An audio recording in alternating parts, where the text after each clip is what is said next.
Hi everybody and welcome back to Miss Angler's biology class. I am Miss Angler and in today's video we are going to look at part 3 of my university series, with today's focus being the hidden costs in university, specifically all the amounts that universities forget to tell you or you conveniently find out when it's a little bit too little too late. And don't forget to keep your eyes peeled for next week's video where I show you how to pay for all of this, where to find the money, and to find the bursary that fits you best.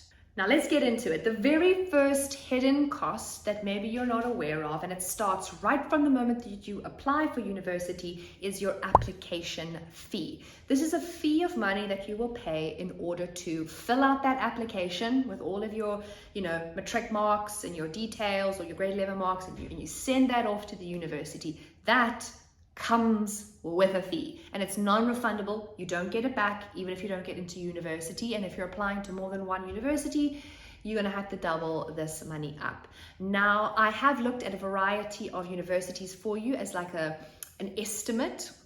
Now, universities like UCT, Stellies, Wits, they all charge about 100 Rand for your application, whereas a university like UJ is going to cost about 200 Rand per application.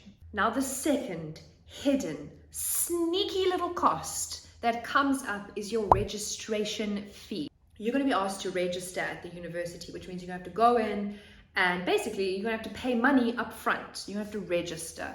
Now, this isn't necessarily a hidden cost because it is a part of your tuition. So what it means is they're taking a little bit of the tuition that you owe them and you're going to pay that up front. So keep that in mind, that you're going to have this cash on hand. You can pay with a credit card, pay with an EFT, or if you have a bursar or sponsor, this is when they would need to pay it and you would have to show your proof of payment type of thing.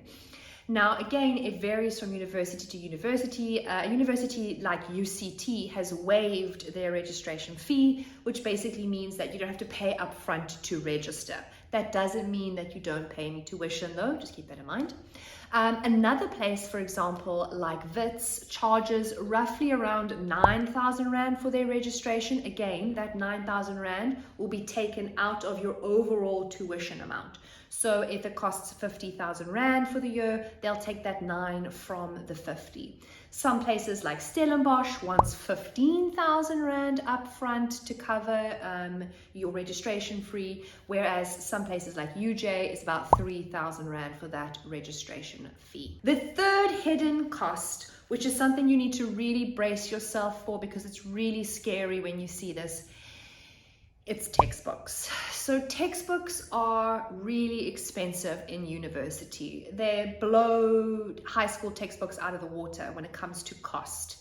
Now, a university textbook can cost anywhere from 3 and 4 and 500 Rand to 3 and 5,000 Rand per textbook. Yes, you heard that right, 5,000 Rand for a book. And remember, you don't have just one book, you could have several books across all of your subjects. Sometimes you're going to need more than one book per subject per year, and it all really starts to add up. So imagine if you're taking 4 subjects, the average amount of the textbook is about 1,000 Rand. That's another 4,000 Rand that's not included in your tuition that you need to add on to that.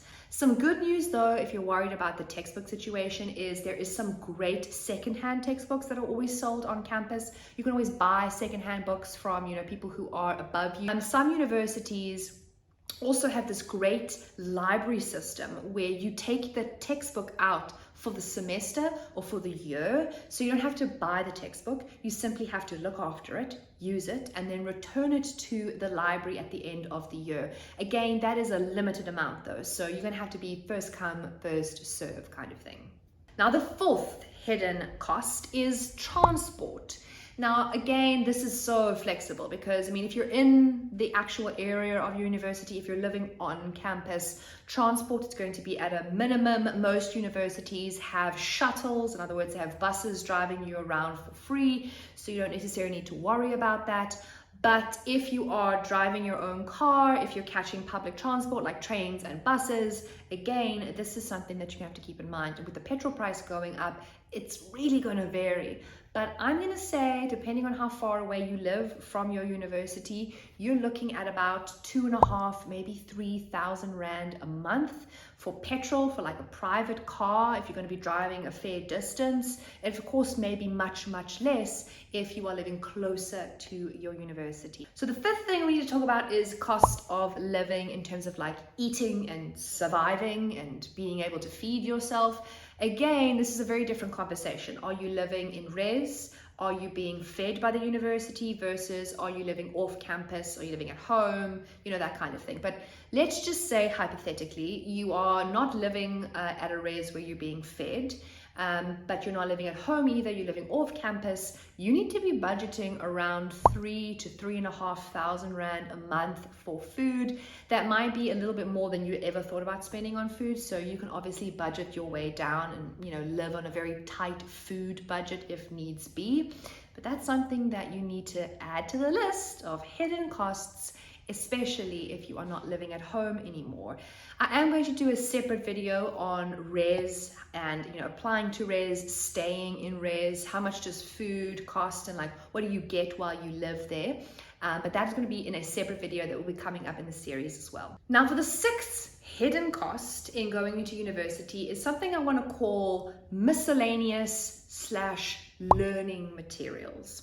And so sometimes you look at like a brochure of what you're going to be studying and you don't actually realize all the little itty bitty things that they didn't actually include in your tuition. So like if you're studying science, they'll include like all the chemicals and the apparatus that you need, right? But then all of a sudden they'll throw in something like, you need to make a brochure, you need to make a poster, you need to do this, you need to purchase this device, whatever it may be, you know? And you forget about that and you think, oh, I need a lab coat. I need to buy a lab coat if I'm going to be in the field of science, right? And maybe it's not included in your tuition, let's say hypothetically. You're going to have to go out and buy that. So I would budget around 3,500 Rand a year for these like unusual things that you may have to buy. Now the next hidden cost is not necessarily a hidden cost, but it's something that you need to take into consideration when studying at university, and that is having access to a computer. Now there are lots of computer labs throughout the university, but whether or not you want to sit in a library all day and work on one and therefore are stuck at university and you're stuck in that location, or B, you actually get a spot at a computer, because sometimes people are sitting at them for really long periods of time and they've booked them out for really long. So maybe you want to think about getting a laptop, because a laptop allows you to work wherever you want. You can sit wherever you want. You can be on your laptop for as long as you like. You can also take notes on it in class. And so it is a luxury, yes, but it's almost like to some degree a necessity if you want comfort. If, however, you can manage without one, and there have been thousands of university students who have managed without one, it will just make your life a little bit easier. But you should budget around 8,000 Rand for a good laptop, something that's going to last you the full length of your studies. Because remember, you're not buying a laptop every year. If you buy a good one now, it should last you to the end of your studies. Now, the eighth and final thing that you're going to need is not actually a hidden cost. It's not a surprise, because you're probably holding it right now as we speak. You need a cell phone. And you don't just need a cell phone, you need obviously data. You need to be able to connect with university. Now, if you don't have a laptop, your cell phone is your best friend, because you are going to need to be able to email, you're going to need to be able to perhaps watch online lectures, especially if your university is doing a hybrid where you're coming in to learn, and also if you're learning at home, that kind of thing, to access past papers, your coursework, and also to do research. So if you can't afford a laptop, but a phone is a better option for you, then maybe make a little bit more of an investment in that. You should be roughly looking at about 800 Rand a month for your phone and the data that goes with it. Keep in mind that some universities also give you data to assist with this, especially if there's like an online component that you need to look at home. But if that runs out, you're going to need a backup and you're going to need some data. Now, if we take all the hidden costs and we add them to a basic tuition, we're looking at an extra roughly 30 to 40,000 Rand on top of your tuition. Now, if this is giving you a bit of a heart palpitation because you're thinking that's a lot of money and I don't have that kind of money, well, remember my follow-up video next week, part 4, is going to focus on bursaries. How to access them, how to get the best value for money, which are the better bursaries and which are the ones that you need to be more cautious of, what bursaries cover and what they don't cover. And what I'm going to do for you is make it super, super easy to look out for bursaries that can help you best when you apply to university. Now, as always, if you've liked this video, don't forget to give it a thumbs up and subscribe, and make sure your notifications are turned on because I post every Tuesday and Thursday. Bye.